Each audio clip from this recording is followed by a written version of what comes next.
তো এরকম মজার ভর্তা যদি আপনারা একবার খান বাসায় তাহলে বুঝতে পারবেন। যেহেতু এখন গরম পড়ছে, আমরা তেলের জিনিস একদমই খেতে আমাদেরকে ভালো লাগে না, আমাদের সবার কাছেই ভালো লাগে না। তো এরকম মজার মজার ভর্তা যদি টেবিলে থাকে তো অনায়াসে ভাত খেয়ে ফেলা যায়।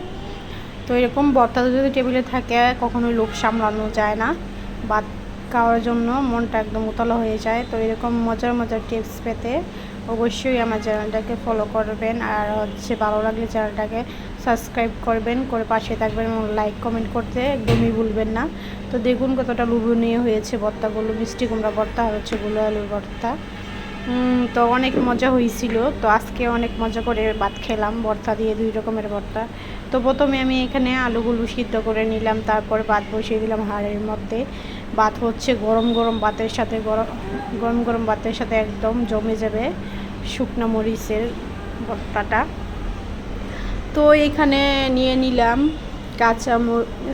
শুকনো মরিচ আর পেঁয়াজ আর একটুখানি রসুন আর মিষ্টি কুমড়াগুলো কেটে নিলাম, আর শুকনো মরিচগুলো নিয়ে নিলাম। এগুলো এখন আমি কেটে রেডি করে নিয়েছি। এখন আমি একটা প্যানের মধ্যে এই মিষ্টি কুমড়াগুলো এখন ভেজে নেব, ডেকে সিদ্ধ পর্যন্ত এদিক সেদিক উল্টো পাল্টা করে দিয়ে আমি এগুলোকে এখন ভেজে নেব। একটা একটা করে দিয়ে দিচ্ছি, আর প্যানের নিচে একটু তেল দিয়ে দিয়েছি যাতে পুড়ে না যায় আর এটা ভালোভাবে পারফেক্টভাবে সিদ্ধ হয় এই জন্য। আর এইভাবে কিন্তু এই মিষ্টি কুমড়াটা ভেজে নিলে বা সিদ্ধ করে নিলে অনেক মজা হয় ভর্তাটা। এটা যদি আপনারা একবার খান তাহলেই বুঝতে পারবেন। তো আমি একটু পরে উল্টে পাল্টিয়ে দিচ্ছিলাম যাতে 2 পিঠেই সুন্দর করে সিদ্ধ হয়ে যায়, সেই জন্য একদম আমি পুরা যেমন পুড়ে ভর্তা বানালে যেরকম হয় ঠিক সেরকম করে আমি কিন্তু এই ভর্তাটা বানাবো, দেখতেই পাবেন আপনারা। এই তো দেখছেন কীভাবে আমি এগুলো ভরে নিয়েছি, একদম পাতিলের মধ্যে কিন্তু লেগে গেছে কড়াইয়ের মধ্যে, আর এই চামড়াও বেঁধে গেছে লাল লাল। তো এই অবস্থায় এখন আমি নামিয়ে নেব। এটাই কিন্তু ভর্তাটা খাওয়ার সবচেয়ে বেশি স্বাদ হবে, সবচেয়ে বেশি মজা হবে, সেই জন্য কিন্তু এভাবে করে নিলাম। যেহেতু এখন গরম পড়ছে সেই জন্য এখন এভাবে করে নিলাম। আর আলুগুলো কিন্তু সেম একইভাবে, যেহেতু আমাদের গ্যাসের মধ্যে লাকড়ি চুলা ছাড়া গ্যাসের মধ্যে কিন্তু পুরা করে একদম সিদ্ধ করে নিয়েছি। এখানে একটা ফ্লেভার আসবে, পুরা একদম চুলার মধ্যে পুড়িয়ে যেভাবে ভর্তা বানায় সেরকম একটা ফ্লেভারও আসবে। এই জন্য আমি একদম পুড়ে সিদ্ধ করে নিয়েছি। সিদ্ধ করার পর পানিটা একদম সিদ্ধ করে নিয়েছি, সেই জন্য কিন্তু অনেকটা মজা হবে ভর্তাটা খেতে। তো চাইলেও আপনারা ট্রাই করতে পারেন বাসায়। আর একটা কথা আপনাদেরকে, এই শুকনো মরিচ বাজার সময় অবশ্যই একটু লবণ ছিটিয়ে দিবেন, দেখবেন শুকনো মরিচগুলি এত সুন্দর ফুলে যাবে আর মুসমুসে হবে।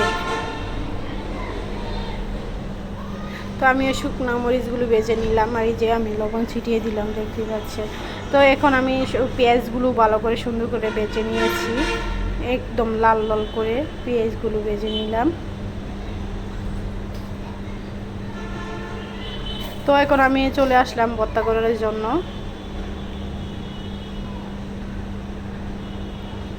তো এখন আমি হাত দিয়ে মরিচগুলো চটকে ভেঙে নেব, আর হচ্ছে একটু পেঁয়াজ নিয়ে নিলাম। এরপর এই ভর্তাটা আমি করে নিচ্ছি।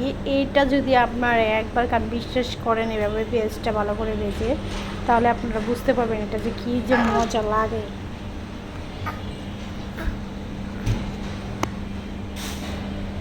এই ভর্তাটা করার সময় কিন্তু একদম আমার জিভে জল এসে গেছিলো। আর আমি এত দেরি করি না, একদম ভর্তা করার সাথে সাথেই হাত ধুয়ে ভাত খেতে বসে পড়বো।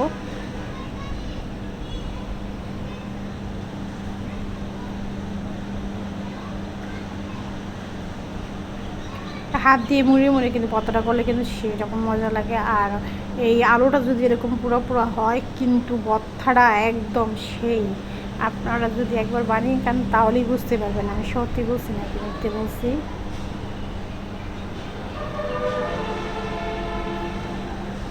আর হাত দিয়ে আলু ভর্তাটা খেতে কিন্তু অসম্ভব মজা লাগে। আর শুকনো মরিচ দিয়ে ভর্তা বানালে আলুর ভর্তার দ্বিগুণ কিন্তু মজা হয়ে যায়। কাঁচামরিচের থেকে কিন্তু শুকনো মরিচের ভর্তাটা কিন্তু অনেক মজা হয়। আর অনেকে হয়তো কাঁচামরিচ দিয়ে খায়, কারণ অনেকের শুকনো মরিচ খেলে অনেকে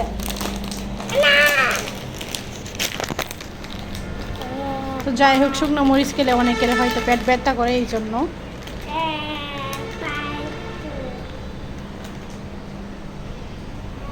আর আমার আলু ভর্তাটা বানানো শেষ হয়ে গেল। এখন আমি মিষ্টি কুমড়া ভর্তাটা বানিয়ে নেব।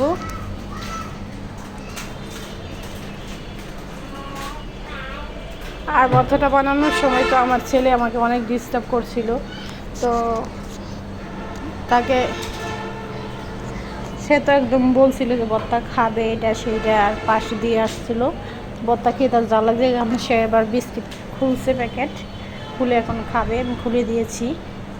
তো ভর্তা দেখে তো তার অনেক ভালো লেগেছিলো, আমাকে বলছিল আমি খাবো, আমার কাছে ভালো লাগছে দেখতে।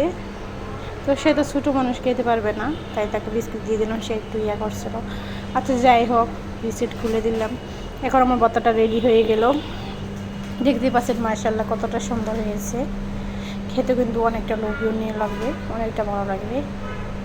এই যে ভর্তাটা দুইটা আমার রেডি হয়ে গেছে। আর শুকনো মরিচের এমন সুন্দর একটা স্মেল আসছিল, আপনাদেরকে কি বলবো, বলে বোঝানো যাবে না, এত সুন্দর একটা গান আসছিল। তো বেশি কথা না বলে এই যে চলে আসলাম ভাত নিয়ে, এখন খাবো। ভর্তা বানালে আমি আর বেশি সময় নিই না, আমি সাথে সাথে বসে পড়ি ভাত খাওয়ার জন্য। তো ভর্তাটা যেহেতু আমার অনেক পছন্দ, ভর্তা খেতে তো ভালো লাগে, বাট খাওয়ার পরে কিন্তু আমারও কিন্তু অনেক পেট ব্যথা করে। শুকনো মরিচ দিয়ে একদমই বেশি জাল খেতে পারি না, তারপরেও খাই, আমার কাছে ভীষণ ভালো লাগে। খাওয়ার পরে অনেক কষ্ট হয়, তারপরেও খাই, আমার কাছে ভীষণ ভালো লাগে ভর্তা খেতে। আর ভর্তা মানেই তো একদম জাল জাল জাল জাল জাল করে খেতে হয়, জাল না হলে কিন্তু একদমই ভালো লাগে না। সেই জন্য কিন্তু একটু জাল বেশি করে দিলে ভর্তাটা খেতে কিন্তু অসম্ভব মজা। আর যারা হচ্ছে রেগুলার জাল খেয়ে অভ্যেস, তাদের জন্য তো